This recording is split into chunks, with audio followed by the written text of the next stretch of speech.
5. Hereditary diseases. The Ice Maiden. The rumours about Francine's eyes were wrong. She did not see in the far ultraviolet or deep infrared. She did not see at all. Instead, darkness rushed behind her eyes. Non-glimpses of ridges or canyon walk in the random silver imagination of her damaged nerves. "So sorry," said the doctors and their machines. "An interaction between your brain and the devices that were put inside." So Francine took her disability pension and forged a cocoon for herself under the sea. A flesh place, a sex-driven life support machine to suck in the capital to finance her real interests, expanding her influence among the artificial ganglia of humanity's brand-new nervous system. In the heretic years after the war, even the military had no idea how to protect itself. They had numerous theories and academic studies, but nobody knew until Francine taught them.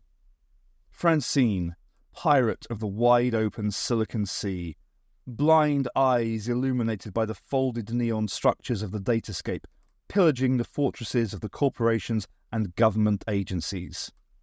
Within 3 weeks, she had captured an estimated 35% of the world's secrets.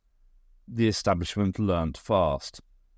The technology wasn't new, and they too had their veterans and burnout cases, people strange enough to risk the direct interface with the machines. They sailed out from I.O. ports in vessels knitted together from operating instructions to hunt down Francine. But the twisted DNA of human history replicated itself once again. The company privateers took up their own careers, raiding other corporations for fun and profit. Smaller corporations, those on the cutting edge of the new technology, saw an opportunity to wrong-foot the big industrial zaibatsu. They gave spurious license to the privateers, who became the gaudy property of the media gestalt. Life and death drama on the prime-time infotainment shows. The corporations screamed all the way up to the Global Congress, but political consensus took too long when battles lasted seconds. Privateers dying jacked in at their terminals, brains gently fired by lethal 4 next loops. Under the corporate mantle, macroeconomics ground relentlessly on. The world government was pushing the transit system all the way to Pluto. The economy went into overdrive, mainlining raw materials from the new worlds. Plate tectonics pushed up new mountain ranges in the economy and laid waste to the old conglomerates. Sony went down, as did IBM and Matsui. Consumers got used to new household names from Brazil, China and Africa. Imbani, Machali, Tungpo. Japan suffered social collapse and mass emigration. Australia starved. The new consensus finally emerged alongside the pictures of emaciated, pot-bellied children. It was unthinkable that humanity could once again allow economics to kill children. The media gestalt demanded a scapegoat. They were given the pirates.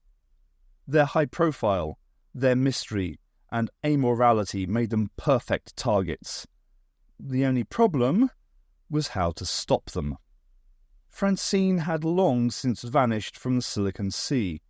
Instead, she traded information for influence, influence for power, and made herself the undisputed mistress of the underworld. Then she waited for the powers that be to pick up the phone. The campaign against the pirates lasted 7 days. Black neon frigates ran them down on the Silicon Sea. I.O. ports were traced, doors kicked in, heads broken, arrests made. There were even a few trials, but not many. Caught in the glare of the cameras, the pirates were too often revealed as sad individuals beset by personality defects. Not glamorous enough, said the media gestalt, and produced fictions instead. Moody stories with corrupted heroes leading double lives and dying in the blaze of static. It became a separate genre in itself, Silicon Noir. The government paid her off in favours, and turning a blind eye to certain real estate deals she had going on the moons of Jupiter. More influence, more money, more power. The angel Francine lay back and waited to become old money. 8 years passed. Francine hardly noticed the empire she had built. After all, she had created it out of a kind of defensive reflex, a soldier's instinct to dig in and fortify her position. It ran on automatic from an anonymous glass tower in Trieste. Sometimes she wondered if they still killed people, but it was an idle thought. She didn't care. She lay beneath the sea with her memories and the silver terrains of Mars behind her eyes. Her long repose was broken by the news of the Flying Dutchman. There were still people operating within the datascape. That was unavoidable. They rode in using the new hardware decks that allowed second-hand contact with the computer network. It made them harder to kill, but their reactions operated in slow biological time, not quick enough to hack the real secrets. This new generation of pirates were furtive, devoid of elan or class. Anonymous. The Flying Dutchman was different. One of her faceless executives came to see her. It was a strange experience for Francine, like listening to a talking dog. She was a bit surprised to find that one other company was a contracted arm of the state, the Data Protection Agency. The executive explained the position and fled, suitably terrified by Francine's presence, leaving behind a bonded EPROM cartridge. She saw echoes of herself in the Flying Dutchman. He cruised the datascape with impunity. His targets were a random scattering of commercial and government databases. Security never saw him. His trail was only visible in the files he misplaced. So Francine broke her exile from the Silicon Sea and went hunting. She sailed out brain naked, with just enough software to navigate. The datascape had changed in 8 years. The translucent towers had been replaced by squat bunkers black with lethal countermeasures. Scrambled data was shunted in secure buses like silver bullets. Francine ghosted across the sea, a random search to catch a random pirate. She caught sight of the Flying Dutchman only once. It was out on the margins by the Ministry of Education, a backwater region where shoals of whales swam, grazing quietly through the history files, students running search programs. A fine haze of translation flags hung over the still surface of the data.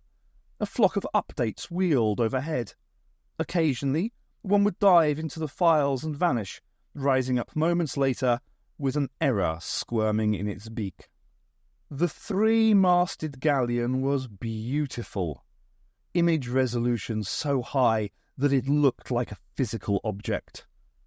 She ran swiftly, heeling over as she beam reached into an imaginary wind, sails puffed out like sheets in a wind tunnel. A flag flew from the top of the mainmast, a white skull and crossbones on a black background. As the ship bore down on her, Francine began to make out details, gilded scrollwork on the forecastle, the neat stitching around a patch on the forestay sail. Only the figurehead was indistinct. The underlying figure was female, but the features were constantly shifting. The galleon swept past her like a tilted wall of clinkered timber. Francine could see a crew swarming over the rigging, cartoon skeletons in striped jerseys and navy blue bell-bottoms. There was a sensation of falling, and sudden confusion in Francine's inner ear.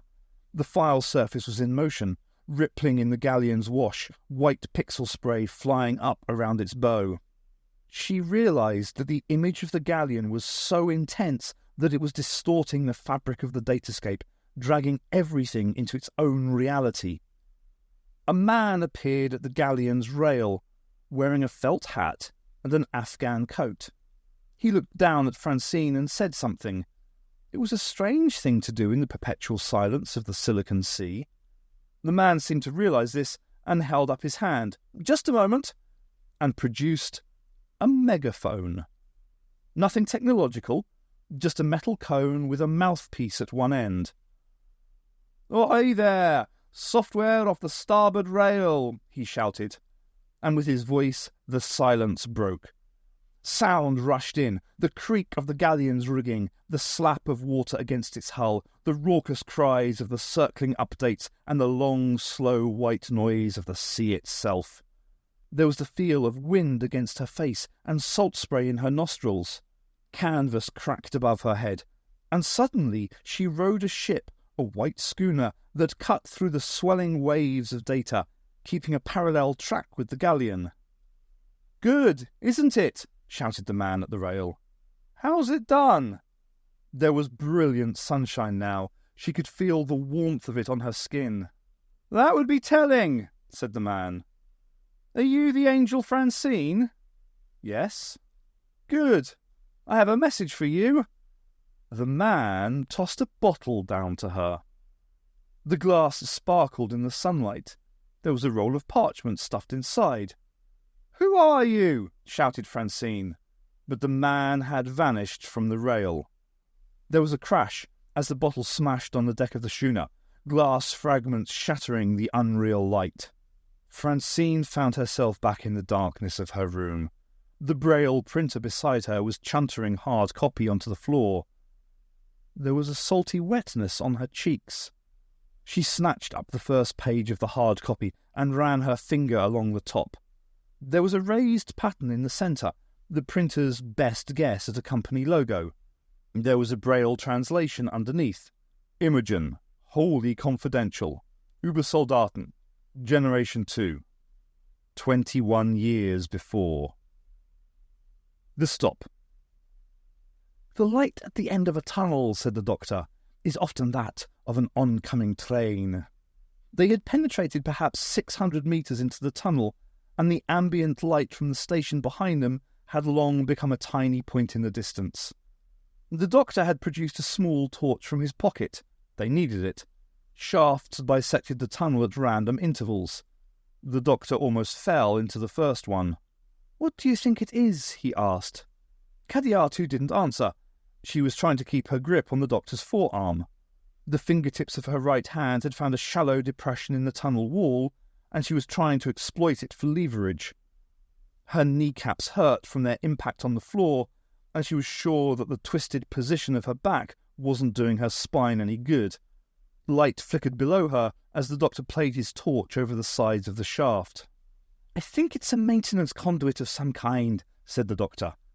"I can see pipes and cables, that sort of thing. I can't see the bottom, though. Hold on, I'll drop something."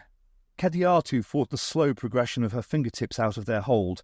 If they slipped, she'd pitch forward, and she'd go head first down the shaft.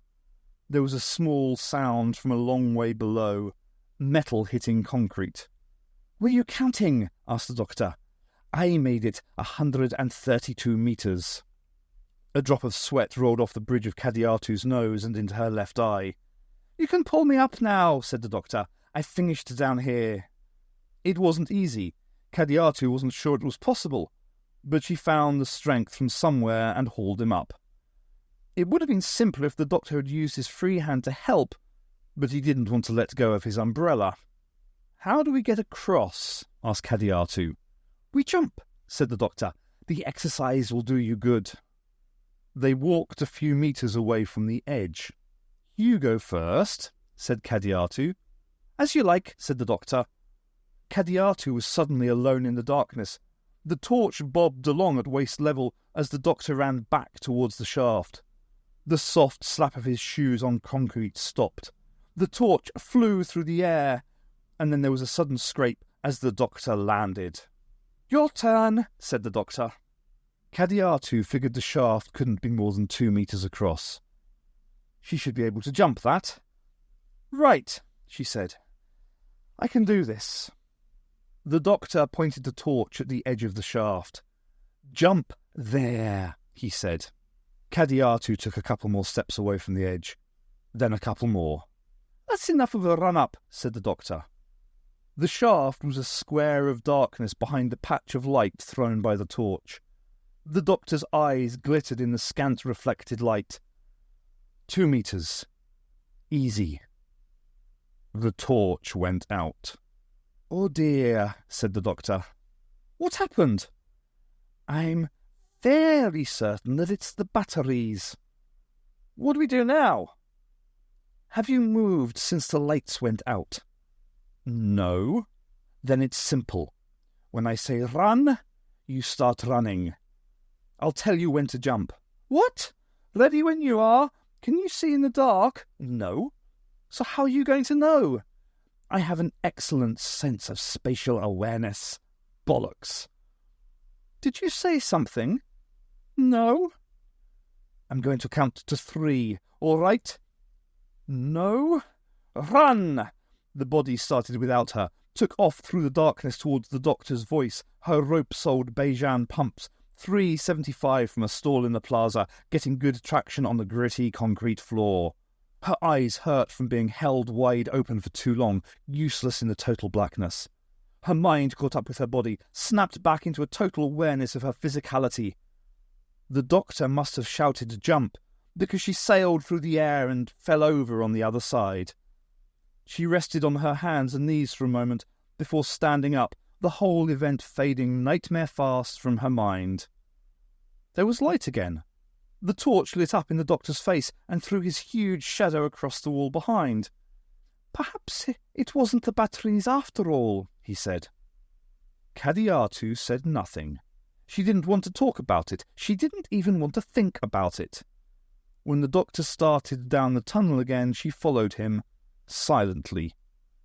There were 4 more shafts. One of them was off-centre, leaving a shelf wide enough for them to cross. They had to jump the other 3. Kadiatu insisted on going first each time. 600 metres in, they saw the light at the end of the tunnel. It wasn't an oncoming train. Instead, they stepped out into a large open space. The light was coming from a couple of hollow projectors strung up on the ceiling. Set on neutral, they produced big boxes of pearly static. It reminded Kadiatu of the rainy season in McCaney, sitting on the veranda with her father as the daylight was filtered through the falling water. "Looks like somebody was having a party," said Kadiatu. Spilled food stained the white linen over the trestle tables lining the walls. Some of the tables had been knocked over. Empty cartons littered the floor. Kadiatu nudged one over with her foot, exposing a picture of a Black Forest gateau printed on the other side. "Junk food," said the doctor. Kadiatu thought that was a strange expression. How could food be junk? "Chocolate cake and ice cream," said Kadiatu. "Nothing wrong with that." "Carbohydrates, sucrose," said the doctor. "High-energy foods for people who use up their glycogen in industrial quantities." "Maybe they've got a fast metabolism, or an accelerated one," said the doctor. "Maybe they just like cake and ice cream?" "There it is," said the doctor. It looked just as she remembered it from King's Cross Station and the Stone Mountain archives, right down to the words "police box" stenciled below the roof in white letters. It was opposite the entrance to the cavern, of course, embedded in the wall. It had sunk all the way in, leaving about 2 centimetres clear of the rock. The doctor rushed over and put his hand against its side. "My old friend," he said, "what have they done to you?" He patted the side again. "Don't worry, soon have you out." Kadiatu put her own hand against it. She wasn't sure what she expected it to feel like. Gritty, perhaps, like all-weather paint on concrete or wood. Instead, the texture was rough, warm and organic, like elephant skin. She felt a threshold vibration under her palm. "It's called a TARDIS," said the doctor. "I know. What do you think of it?" "It's smaller than I expected." "All we have to do now," said the doctor, "is get it out of the wall. Can't we just move it?" "Of course," said the doctor. "It would be a simple matter, once I got inside, to dematerialize for a short jump. Unfortunately, there's a problem." "What's that?" "The door's on the other side." Lowell Depot, Central Line Terminus. The train doors hissed open and old Sam jumped out. Blondie saw terrified faces falling back as he followed the veteran out. They went up the platform at a fast dog trot, refugees scattering out of their way. Blondie hardly noticed. Sweating in his half-armour, he concentrated on keeping up with Old Sam. Old Sam stopped by a tall African wearing a day-glow orange jacket and carrying a clipboard. The African looked critically at Old Sam. "What's with the rig?" he asked. "Got a mission," said Old Sam. He held up a snap projector. It put a 4x6 3D image into the air above. A 6-second loop of Kadiatu's head and shoulders. The image must have been sampled at the party because you could see credit cards dancing in the background. "You seen this?" asked Old Sam. "Ran through here half an hour ago," said the African, "with some Wungu. Claimed they were bangjacks." "Which way?" asked Old Sam. "Up the end of the station." The African raised his hand briefly to his temple. It was a hesitant, unconscious gesture, and Blondie saw he had a military-issued jack implanted there, just like Old Sam's. "Who did you serve with, friend?" asked Old Sam. The African's hand snapped away from his temple. "I don't remember my unit. I have forgotten the war." He said it quietly, and it sounded to Blondie like an incantation. Old Sam said nothing. Then he turned and ran up the platform. Blondie glanced back as he followed. The African's hand was back at his temple, finger running around the ceramic ring of his jack, an itch he couldn't scratch. "First in," muttered Old Sam as they reached the end of the platform. "Day 1, boy," he said to Blondie. "3rd Tactical Response Brigade, Irish and Ethiopians. Dropped onto the mountain and got cut to bits by the greenies on the way down. First in." There was a 2-metre hole in the far wall. "Listen," said Old Sam. Blondie heard sounds, metal sounds, reverberating down a long tube.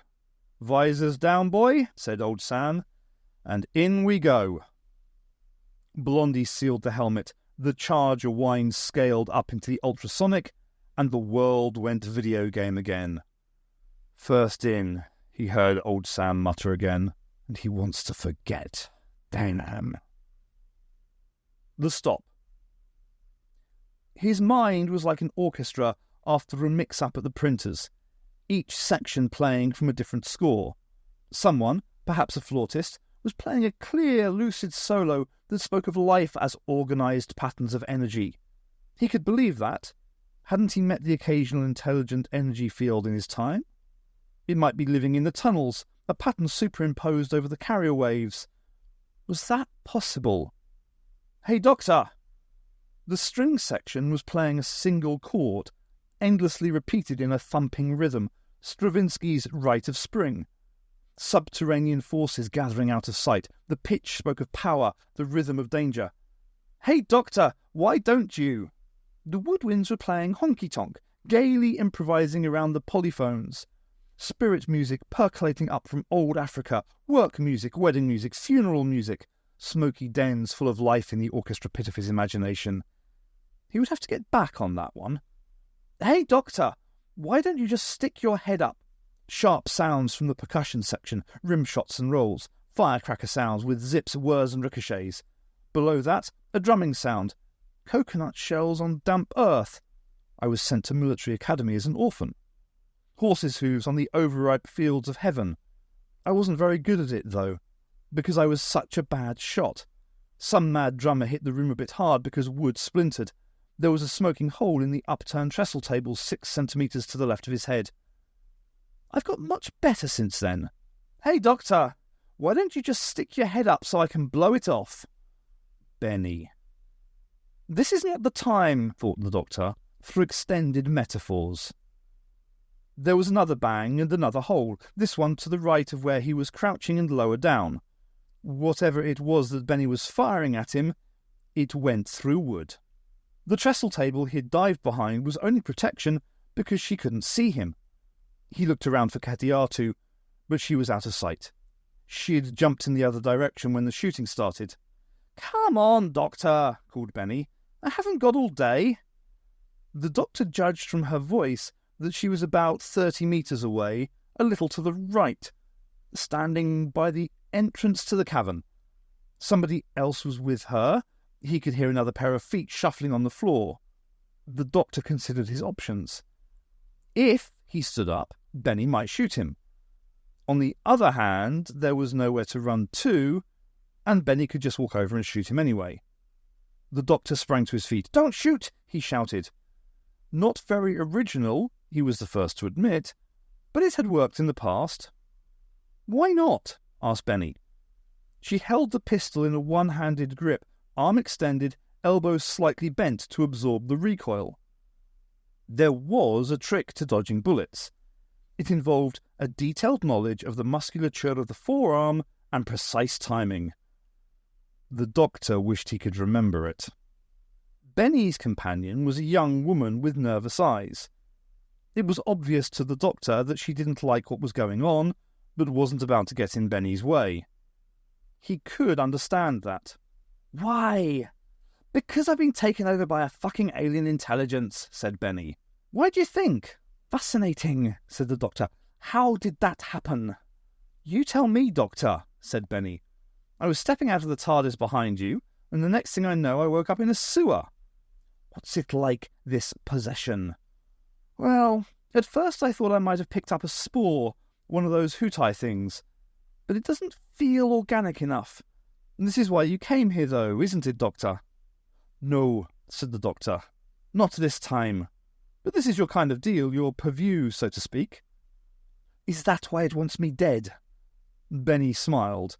It was her normal ironic smile, all the more sinister for being natural. "Don't flatter yourself, Doctor," she said. "It doesn't even know you exist. I tried telling it. You speak to it. Let's just say there are channels of communication. Where are you going?" The doctor walked round the table and started towards Benny.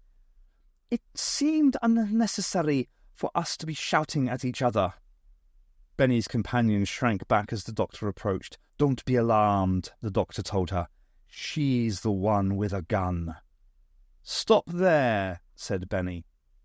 The doctor obeyed. He was about 1 metre from Benny, half a metre from the gun's muzzle. It looked much bigger this close, and just out of effective umbrella range. "You were saying?" "I tried to explain that you were its primary danger, but I think it found the concept difficult. It seemed to believe that you were in some way not complex enough to be a threat." "Why the gun, then?" "My fortune is linked to its fortune," said Benny. "Besides, I think it's in its nature to delegate these matters." "So why am I not dead already?" "I was curious, Doctor. It's a characteristic you and I share. Why else would we be having this conversation?" "I could be stalling." "You are stalling," said Benny, "but no one's coming to your rescue this time. Apart from the party of heavily armed troopers coming up the tunnel behind you." It didn't work. Benny's eyes didn't even flicker. "Games," said Benny, "can only take place within a regulated framework." "Your bootlaces are undone?" tried the doctor hopefully. "Well, I've enjoyed our little chat," said Benny. "But we have to be going now. You know how it is, things to do, people to see." "Nobody move!" yelled an amplified voice from the tunnel. The doctor moved first. He brought his umbrella smartly round and smacked the gun out of Benny's hand. Her eyes followed the weapon as it skittered across the floor and then snapped back to the doctor's face. "I never made a stereo for you," said the doctor. The cavern's entrance exploded into brilliant white light. The Ice Maiden. Imogen turned out to be a German subsidiary of a Croatian conglomerate run by a group of expatriate Japanese Shinjinri from a technology park on the outskirts of Zagreb. Francine made a pass with a dummy company registered out of Haiti. It made an unfriendly takeover bid for Imogen's parent with just enough capital to make it convincing. The parent made an immediate counterbid for the Haitian dummy through the New York Exchange. Francine watched the debt gearing of the parent shrink before her eyes. Money was pouring in from somewhere.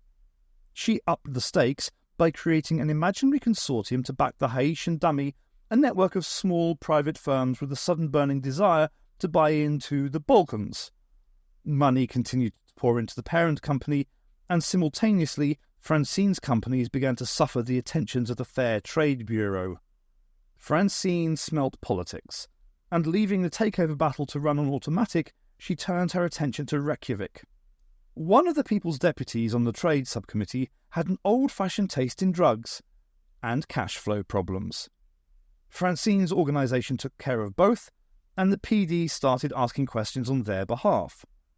6 days later, he was found face down in a bath in a notorious Reykjavik tea room with a neat hole burnt through his right eyeball.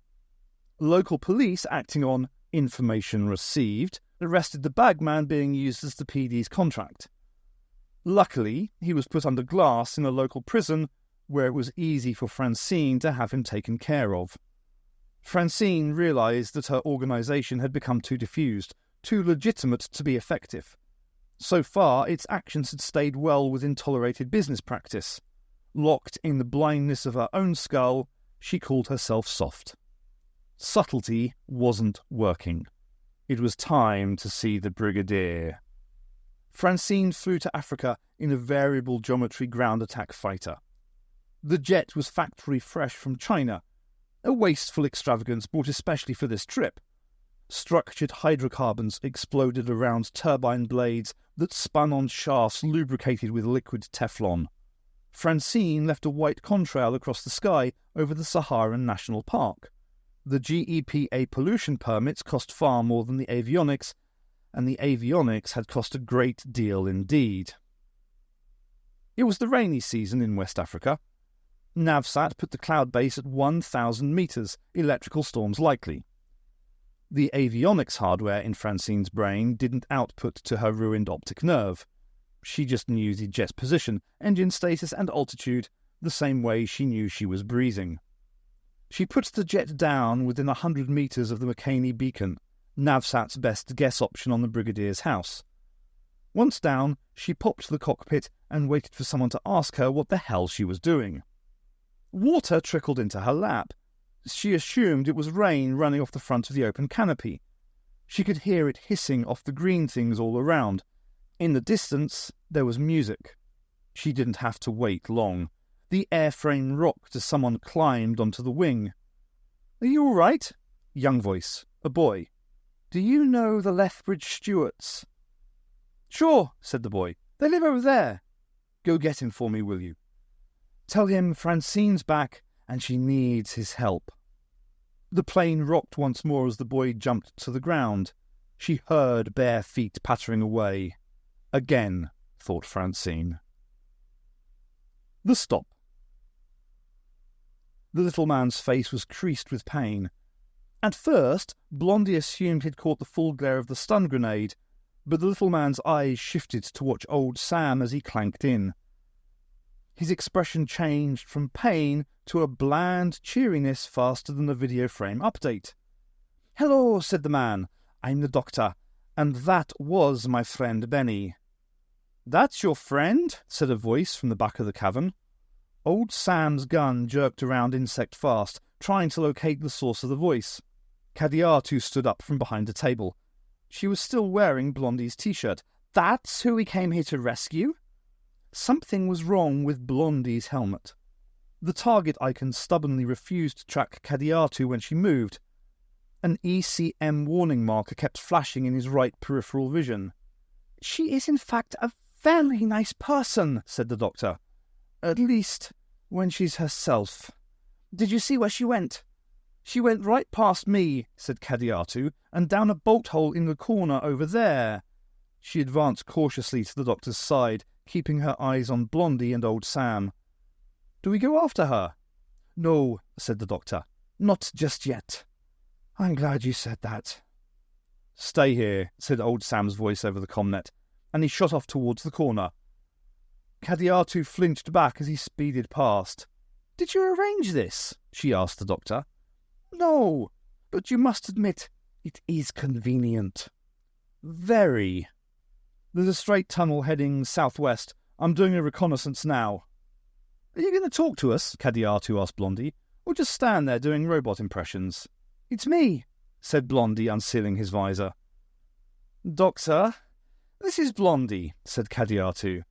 "Blondie, this is the doctor." "Doctor of what?" "Don't ask," said Cadiatu. "That was old Sam, wasn't it?" Blondie nodded. "What are you doing here?" "We came to rescue you." "Why?" "Because he's threatened to rip my head off if I didn't come." "That's as good a reason as any," said the doctor. "Has he found my friend yet?" "Sam, find anything?" "No target so far." "Not yet." "Some friend," said Cadiatu. "She hasn't been feeling herself recently." "Hey, boy, you got your visor down?" "No." "Get it down." "What's the matter?" asked the doctor. There was a distant concussion. Blondie felt the floor shake under his boots. "Multiple targets, engaging now," said old Sam in Blondie's earphones. It was followed by a drawn-out ripping sound from the mouth of the bolt hole. "Pulse rifle," said the doctor. Blondie was caught by surprise when his visor snapped down without his mental command. He unlimbered his own rifle and set the helmet on target search. The ECM warning was still flashing, but there were no target indications. He noticed that the doctor and Cadiatu were edging around to put him in between them and the bolt hole. Blondie tried to raise old Sam on the radio, but the signal was dead. He mentally rumbled with the helmet to get an OPSIT, but he was unused to the protocols used by the military software. When the OPSIT finally came up, it gave him a top-down graphic of the operation zone. When he tried squinting down his nose, it showed the cavern, 2 fuzzy dots that he assumed represented Cadiatu and the doctor. The tunnel leading off from the bolt hole extended 100 meters before breaking off into a grey, no data area. There was another ripping sound from the bolt hole, and the tunnel section of the graphic extended another 50 meters. Blondie realized that the helmet's CPU was making guesstimates based on its analysis of the echoes. "Blondie!" Cadiatu's voice, low, urgent. He looked up and saw nothing alarming. "Can't you see them?" "See what?" "They're coming out of the walls!" There was no mistaking the real fear in Cadiatu's voice. Blondie cycled through his vision options, but nothing changed. The OPSIT graphic was clear too. "I think it might be a good idea," said the doctor mildly, "if you raised your visor." There were at least 6 of them, the same things that had attacked the fat mama at Rhea, covering the distance between them with the same unhealthy vitality they had exhibited then. Blondie could see the alcoves where they must have been hiding in the far wall. He put the rifle on full auto and cut the fail-safe. Nothing happened. An error tone sounded in his earphones. The rifle was interfaced with the helmet fire control through the touchpad on the gloves. The CPU functions were spread between 3 shielded Motorola transputers embedded in impact-resistant plastic at strategic points. Vickers were confident that even if 2 of the transputers were lost, the target acquisition function would be degraded by only as little as 15% tops. They were pretty certain they had licked the software problems that had led to unfortunate friendly fire incidents in the early stages of the war. Even so, most grunts spent the war with their weapons locked on manual. The Melbourne Protocols were the peacetime rules of engagement for use by the military in police actions. Target acquisition was keyed to weapons. What was charging towards Blondie carried nothing that the helmet recognized as a weapon. Blondie figured it out in just enough time to reverse his grip on the rifle and use it as a club. The Ice Maiden. Brigadier Yembe Lethbridge Stewart, commanding officer, United Nations 3rd Tactical Response Brigade, the Blue Berets, the Zen Brigade, jumped first into the complex caldera that surmounted Olympus Mons.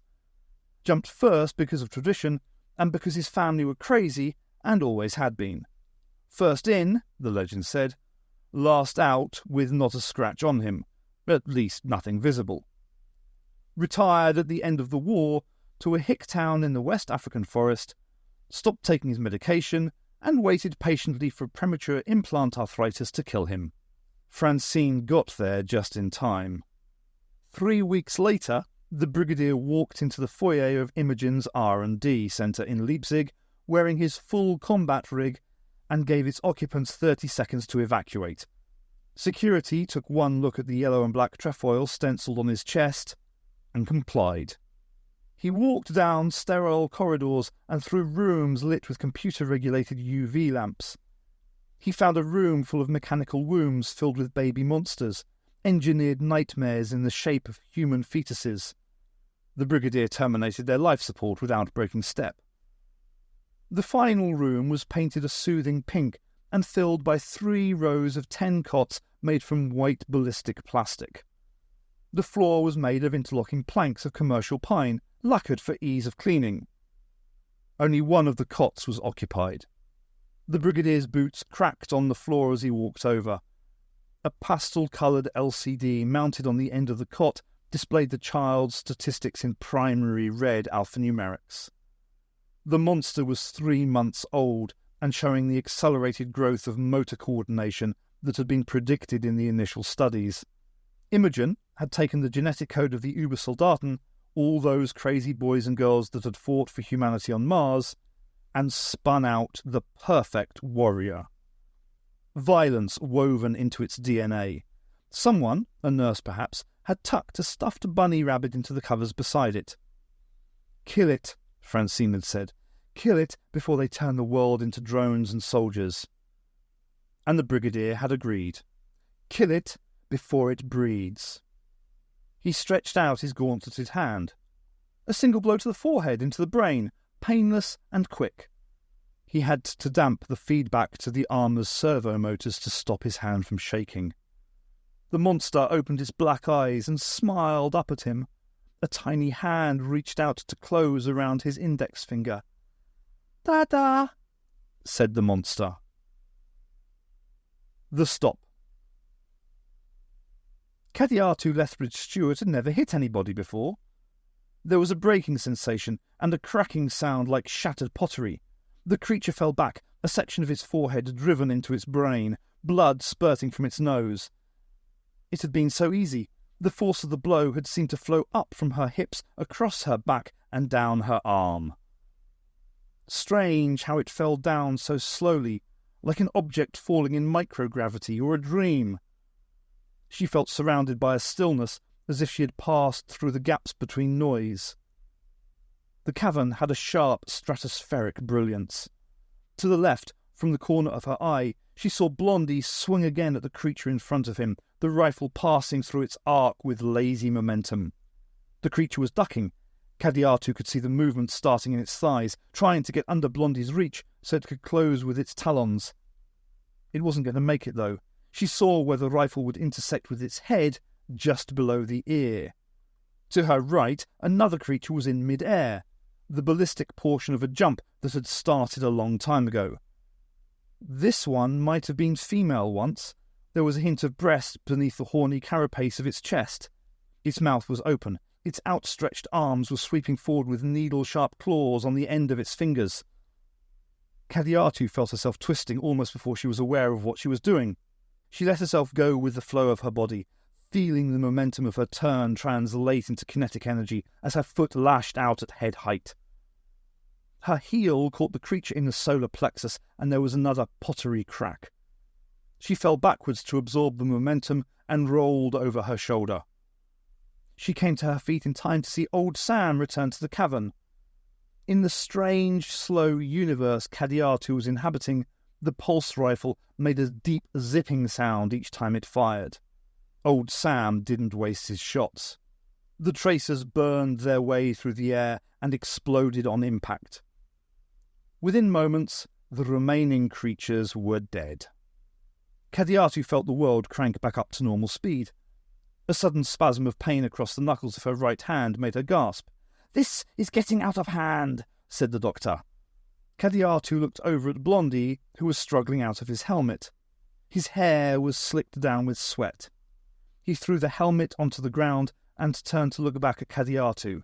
"Where's my money pen, you rat?" she asked him. Blondie looked at her wide-eyed. A strange barking noise issued from old Sam's massive armoured head. He was laughing at them. "My place this time, I think," said the doctor. Central Line. A rumour had started that they were going to Mars. It ran down the train in a change of furtive whispers from refugee to refugee. People were staying quiet as possible, even the children. The KGB guards posted at the end of each carriage were shirt-sleeved and pretty relaxed-looking, but no one was taking any chances. "Mars," said the woman sitting next to Zemina. One side of her face was a network of broken capillaries, testament to some serious alcohol abuse. "Where's that?" "Down the line," Zemina told her. "I heard they got an atmosphere there now," said a man opposite. "Do you think they'll put us outside?" said the woman. "I haven't been outside since I was a girl." The man had the same broken, hopeless face as the woman, as the whole trainload of refugees. Zemina realised that no obvious gangbangers or streetwalkers had got on the train. The younger people were all kids or babies, clinging onto their parents. These were the structurals, the faceless unemployed that shuffled down to the welfare shops to pick up their weekly ration of cheap protein and even cheaper carbohydrate, always in little packs of 3 and 4 because they were scared of getting ripped off. Losers, Roberta called them, people too stupid even to be active parasites, living on the leftovers of the leftovers after the street people like her had finished with them, getting down on their knees in the hole-in-the-wall churches and begging God for a better life which they didn't deserve. Stupid enough to raise children that would only have to make the same zero-sum choices as their parents. She tried to drag her mind away from Roberta, leaving her memory in the same way they abandoned her body in the orphanage, but the memories kept surfacing like small silver bubbles. Roberta climbing into the bed between Zemina and Zach, growling that she should get some action from the boy too.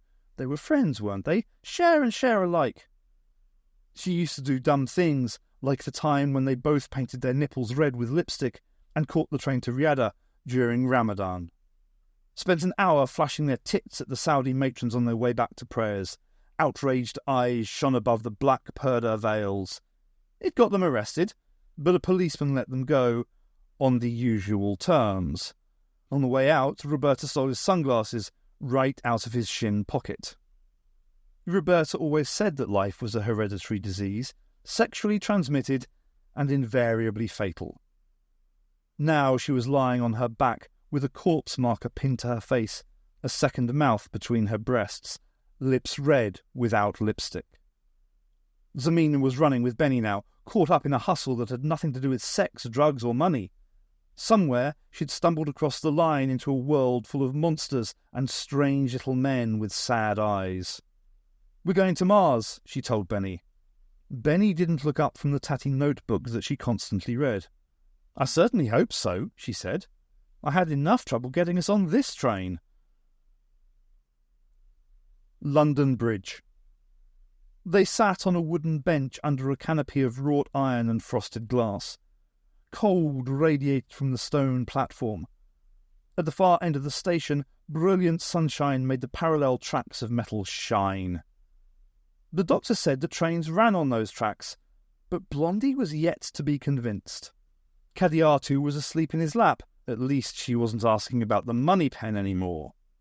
Her right hand rested on his leg by her face. The knuckles were black and swollen. "Try not to get her angry," old Sam had told him when they separated at King's Cross. The train pulled into the station with great bursts of steam. Blondie gazed in astonishment at the column of dirty white smoke that rose from the smokestack. Half the machine seemed to be external, pistons and rods driving big spoked wheels. It was the dirtiest, ugliest, and most magnificent piece of technology Blondie had ever seen. As the doctor helped him get Kadiatu into the carriage, a young man handed Blondie a pamphlet on the golden age of steam. Addisham Station, European Heritage Trust, Dover Line. Kadiatu was dreaming of the shadows that flicked under the corrugated iron roof of the house in McCaney. Her eyes invented transitory images from the moving lines cast by the rafters. Big adult voices spoke around her, booming down from high above. "You should have destroyed it. It's not an it, it's a she. Oh, that makes all the difference. In some ways she's a normal child. You saw the Imogen specs, Yembe. Her gene set's riddled with all sorts of deep-level conditioning. God knows what's going to happen when she hits puberty. You want to try dealing with an adolescent who can rip your head off. There are suppression techniques. You're going to use drugs? On her metabolism, no, I was thinking of psychological techniques. Imogen was planning a lot of indoctrination. Without that, she'll be almost normal. You'll have to keep her away from the doctors. That's not a problem. My main concern is that Imogen may reinitiate the project. That is not a problem. It must have begun to rain then. Kadiatu heard it rattle on the iron roof. It was a heavy tropical downpour, battering down in rhythmical, lulling waves. The noise made it difficult to hear the voices. I suppose you've already given her a name? She strained to hang on to the voices, but they were getting lost in the rain and blattering sounds of the house's methane generator. I named her after my great-grandmother. The house began to sway with a rattling mechanical motion. Kadiatu. Kadiatu. Hot sunlight in her eyes when she opened them. The noise and swaying remained outside of the dream, along with the familiar drag of a train decelerating into a station. "Wake up," said the doctor. "This is our stop." Kadiatu looked around. They were riding in what she recognised as an antique railway carriage. Blondie was sitting next to her on a long fabric-upholstered seat that ran the width of the compartment. The doctor sat watching her from the opposite seat. Through the window, green countryside moved past at an absurdly slow rate. "I was dreaming," she said. There was a shrill whistle from the front of the train and another lurch as they pulled into a station made of brick and grey slate. A white sign on the station wall said Addisham in black letters. Underneath was a logo and the words European Heritage Trust. The train gave a final lurch and stopped. There was no handle on the inside of the compartment door. The doctor had to stand up and slide the window down to use the exterior handle. He held the door open as Kadiatu and Blondie alighted. A man in a blue serge uniform leant out from the rear carriage and waved a red flag. Behind the shunting sound of the engine, Kadiatu could hear birdsong. "Where are we?" she asked, but the doctor's answer was half lost in the gunshot sound of the carriage door closing.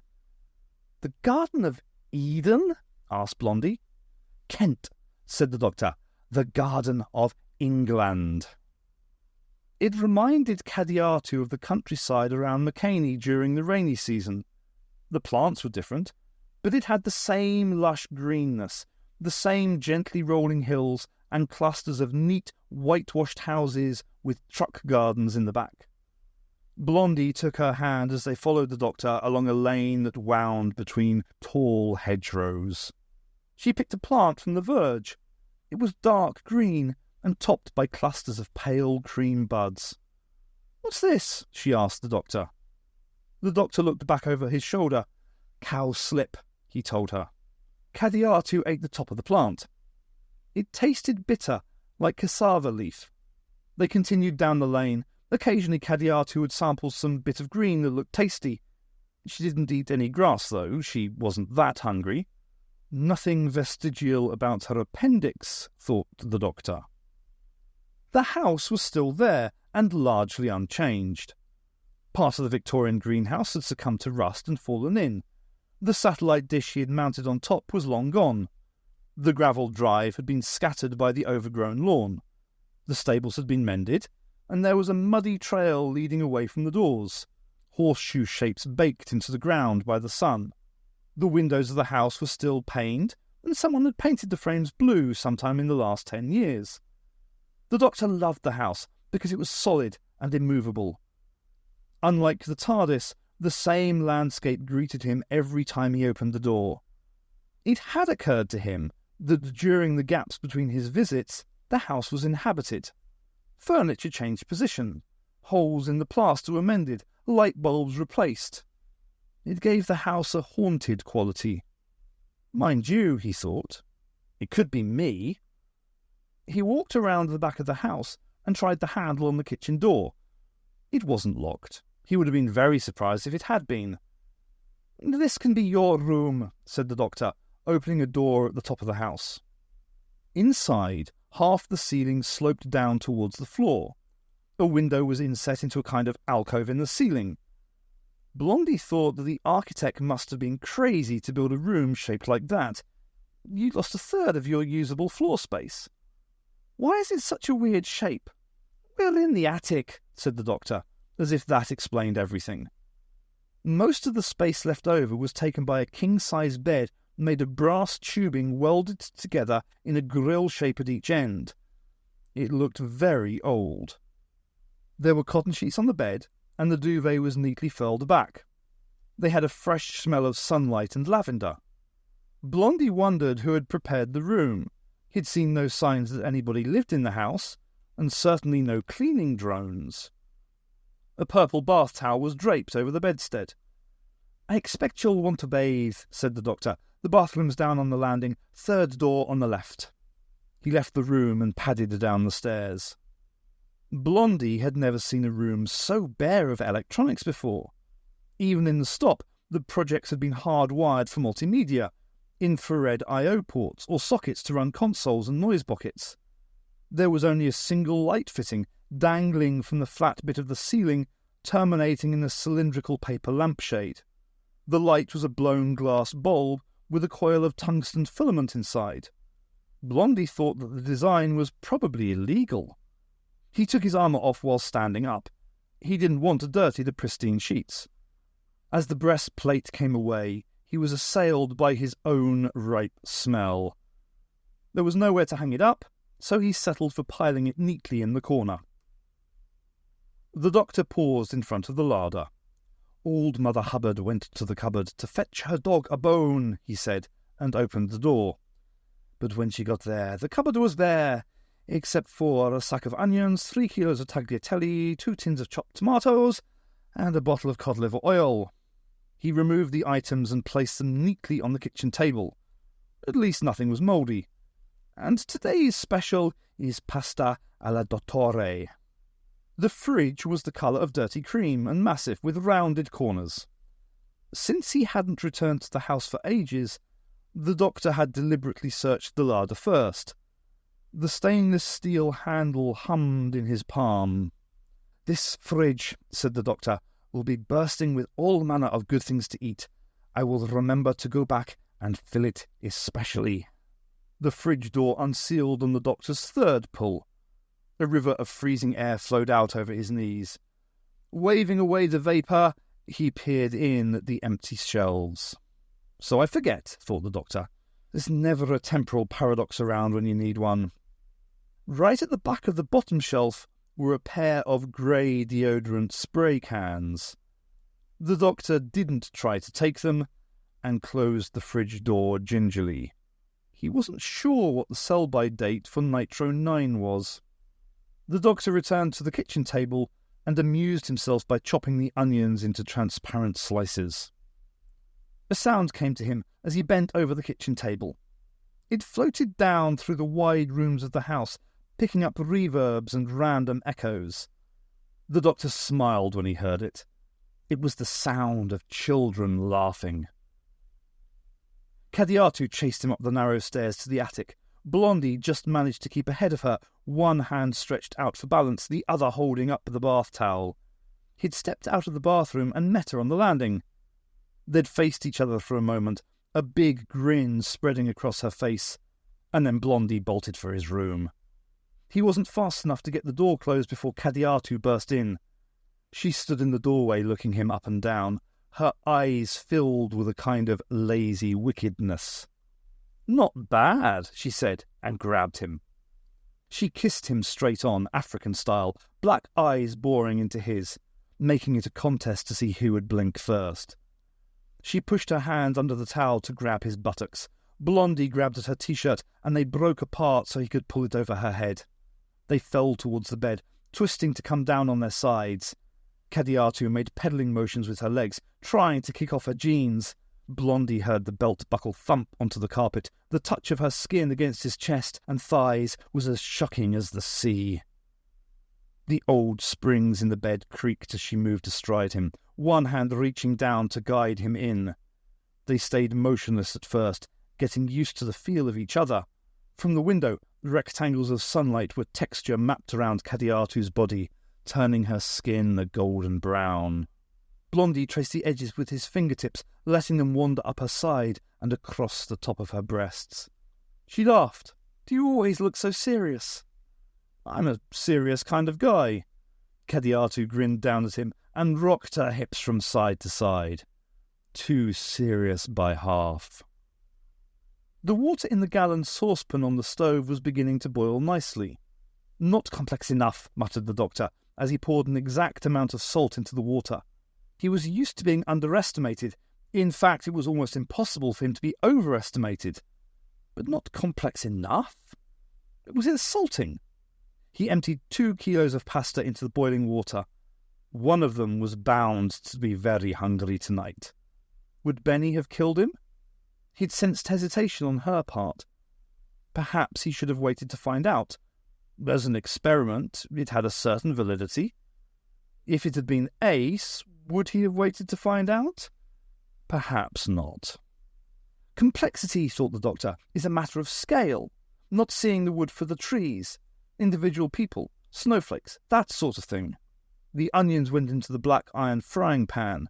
It didn't need oil. Years of grease had created a slick patina on the iron that was far better than Teflon. A machine intelligence? Even the Cybermen would make a differentiation between individuals, if only on the basis of potential. A computer or patent energy intelligence would probably do the same. Since it was exploiting human beings, it must be aware of them, but without differentiating between them. The doctor held up a tin of tomatoes, concentrated for a moment, and banged his index finger against it. The lid popped off and fell with a clatter onto the kitchen floor. He repeated the process with the second tin and put them back on the counter. Then he stooped down to pick up the lids. The problem with alien intelligences, thought the doctor as he put the lids in his coat pocket, is that they're alien. It uses and modifies human beings. It operates within the confines of the transit system and displays tactical awareness. It was working towards definite goals and ambitions. The doctor was sure of that, despite his lack of supporting evidence. And yet it didn't regard him as a threat, even with active intelligence of his capabilities.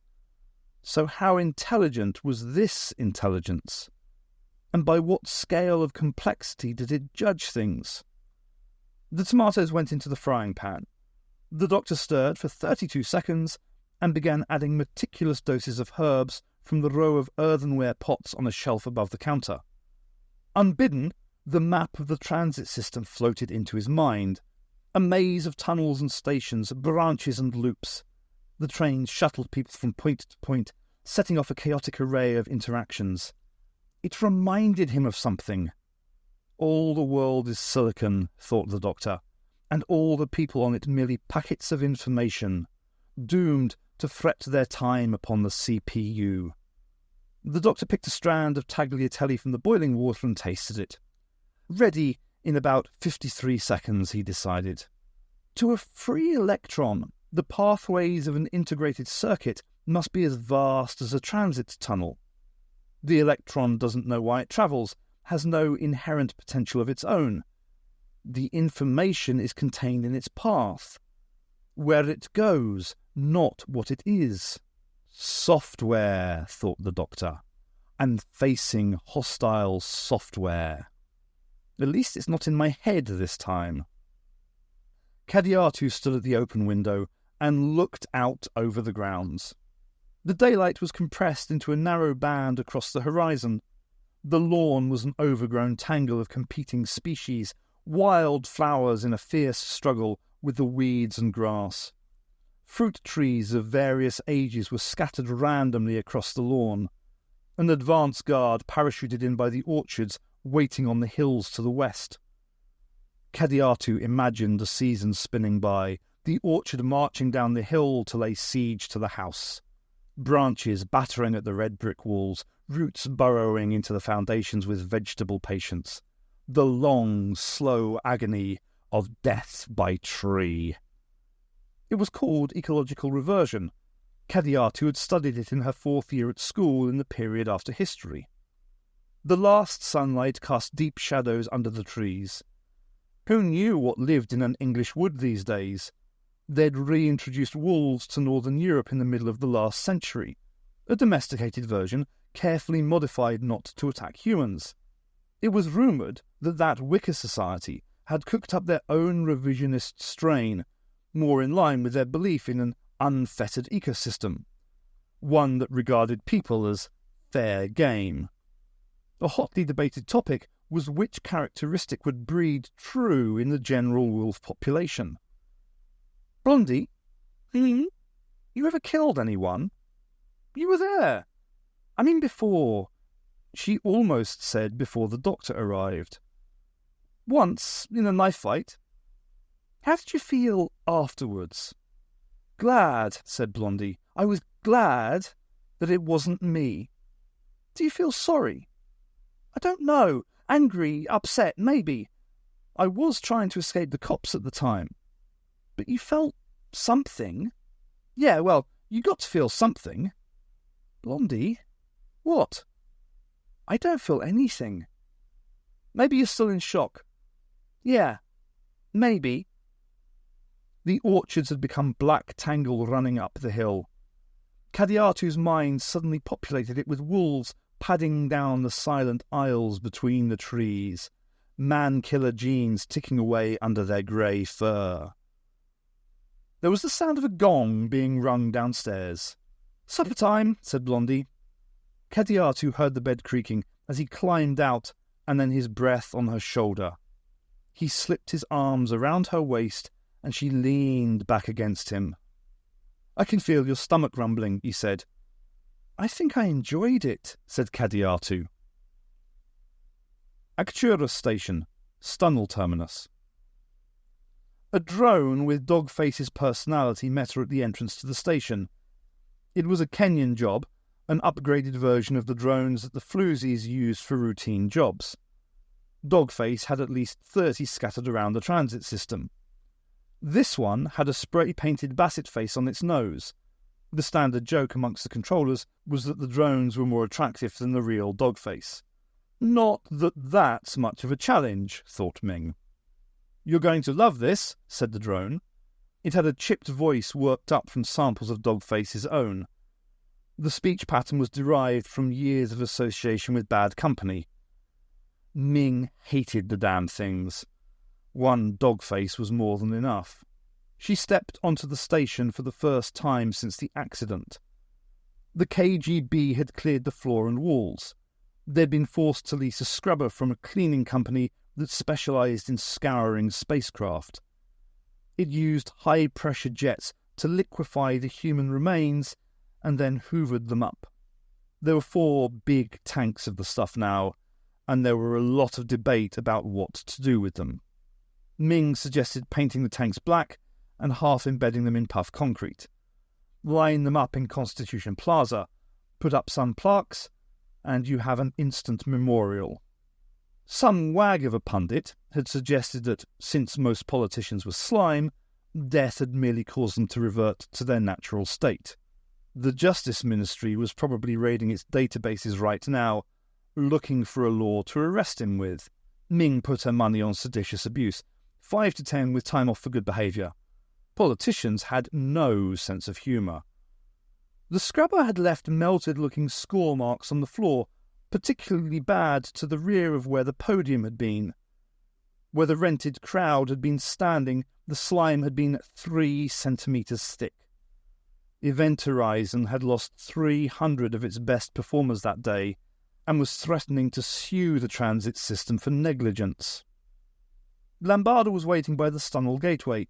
She had the left-hand access panel open. Colour-coded bundles of fibre optics sprouted from the open panel and merged into a braided cable about a hand-span across at the base. The cable went into the back of a stack of portable monitors. The gateway looked just as greasy as Ming remembered it, and just as unpleasant. She made a point of keeping out of its line of sight. The drone hummed along behind her. "You're going to love this," repeated the dog-faced drone. "You just repeated yourself," Ming told it. "Who gives a shit?" said the drone. "Piss off," said Lambada, and hit the drone with the live end of a power cable. The drone backed off 2 meters and hung about, looking sullen. Say what you like about Dogface, thought Ming. When he gives a drone a personality, it's got a personality. All right, Lambada, what have you got? Lambada punched up a graph on one of her monitors. Spin rate, she said. The graph line was curving gently upwards. Is it supposed to be doing that? Not really, said Lambada. It looks like an initiation curve, but real slow. But not from this end. No way. There's no juice going in at our end. I checked. Can the tunnel be initiated from the other end?